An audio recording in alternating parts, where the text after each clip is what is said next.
Praise the lord. Good morning. ప్రభువైన యేసుక్రీస్తు వారి నామమున మీ అందరికీ కూడా ఉదయకాల శుభములను తెలియచేస్తున్నాను. అందరూ బాగున్నారా? దేవుని కృప మీ మీద నిలిచి ఉండును గాక. నా ప్రియమైన దేవుని బిడ్డలారా, యేసుతో అనుదిన ఆత్మీయ ప్రయాణం నాతో పాటు కొనసాగిస్తున్నటువంటి నా ఆత్మీయమైన సహోదరి సహోదరులందరికీ కూడా ప్రభు పేరట శుభములను తెలియచేస్తూ ఉన్నాను. ఈ ఉదయకాల సమయము దేవుని మాటలో మనలను ఆదరిస్తుండగా దేవుని స్తోత్రాలు చెల్లిద్దాం, దేవుణ్ణి స్తుతిద్దాం. హల్లెలూయా. నేటి దిన వాక్యము 1 యోహాను రాసినటువంటి పత్రిక 4వ అధ్యాయము 4వ వచనము. మీలో ఉన్నవాడు లోకములో ఉన్నవాని కంటే గొప్పవాడు. హల్లెలూయా. నా ప్రియమైన దేవుని బిడ్డలారా, ఎంత గొప్ప మాటలు ఈరోజు మనం ధ్యానం చేసుకోవడానికి ప్రభు మనకు నేర్పిస్తూ ఉన్నాడు. అనేక సందర్భాలలో మనం చేస్తున్నటువంటి పనులలో ఫలితము రానప్పుడు మనము అనేకమైన ఆలోచనలకు గురి అయిపోతూ ఉంటాం. ఎంతో కష్టపడి శ్రమపడి చేసేటువంటి పనులలో విజయము చూడలేనటువంటి సందర్భాలు మన జీవితంలో అనేకములు ఉంటూ ఉంటాయి. కొన్నిసార్లు మనం ప్రార్థనతోనే ప్రారంభం చేస్తూ ఉంటాం, కానీ దాని ఫలితాన్ని దొరకకపోయే వరకంతా మనం ఎంతగానో నిరాశపడిపోతూ ఉంటాం. మనకు ఎదురయ్యేటువంటి ప్రతి పరిస్థితిని చూసి మనం కృంగిపోతూ ఉంటాం.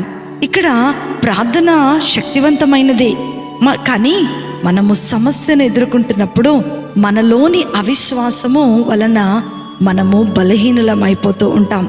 నేను చేయగలనా, లేకపోతే నేను చేయలేనేమో, నేను చేసేది సరైనదో కాదో వంటి అనేకమైన ప్రశ్నలు మన మనసులో మొదలయ్యే అనేకమైన సందేహాలతో నింపబడుతూ ఉంటుంది.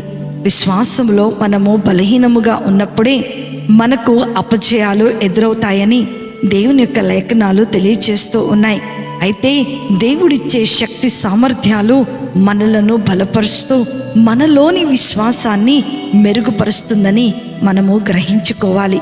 శరీరాశ, నేత్రాశ, జీవపు డంబము మన శక్తి సామర్థ్యాలను హరించివేస్తే మనలో ఉన్నటువంటి క్రీస్తు ప్రభుల వారు లోకములో ఉన్నవాని కంటే గొప్పవాడని మనము నమ్మినట్లయితే దేనినైనా సాధించగల శక్తి సామర్థ్యాలు మనలను మరింత బలవంతులను చేస్తుందని దేవుని యొక్క లేఖనము ఈ ఉదయకాల సమయంలో మనకు తెలియచేస్తూ ఉంది. అంత మాత్రమే కాదు, దేవుడిచ్చే శక్తికి భక్తి విశ్వాసాలు తోడైతే జీవితము ఎంతో ఉన్నతంగా ఉంటుంది అంటున్నాడు ఒక దైవజనుడు. నిజమే నా ప్రియమైన దేవుని బిడ్డలారా, శక్తి కలిగిన విశ్వాసమే మన జీవితానికి నిజమైనటువంటి పునాదిని మనం వేసుకున్న వారమైతాం. ఒక చిన్న ఉదాహరణ మనం చూసుకున్నట్లయితే, ప్రాణముతో ఉన్న చేప మాత్రమే నీటిలో ఎదురు ఈదుతూ ముందుకు సాగగలదు. అదే ప్రాణం లేనిదైతే ఆ నీటి యొక్క తాకిడికి కొట్టుకొని పోతూ ఉంటుంది.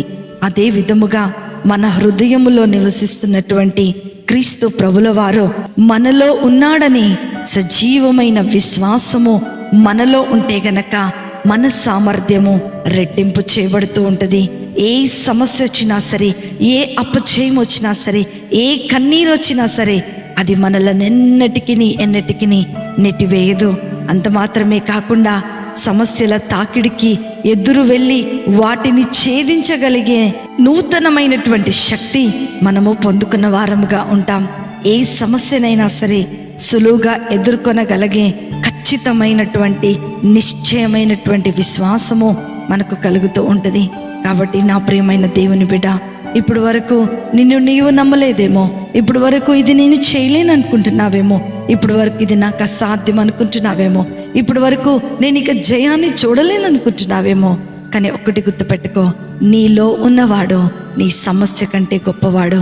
నీలో ఉండి కార్యము చేసేవాడు నీ పరిస్థితి కంటే గొప్పవాడు. లోకంలో ఉన్న అన్నిటికంటే కూడా గొప్పవాడు నీలో ఉండి నీకు శక్తిని అనుగ్రహించేటువంటి దేవుడు.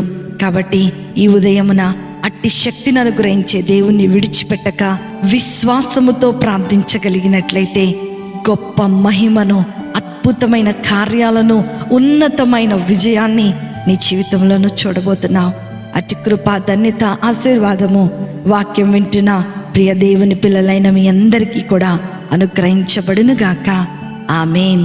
ప్రార్థన చేసుకుందాం.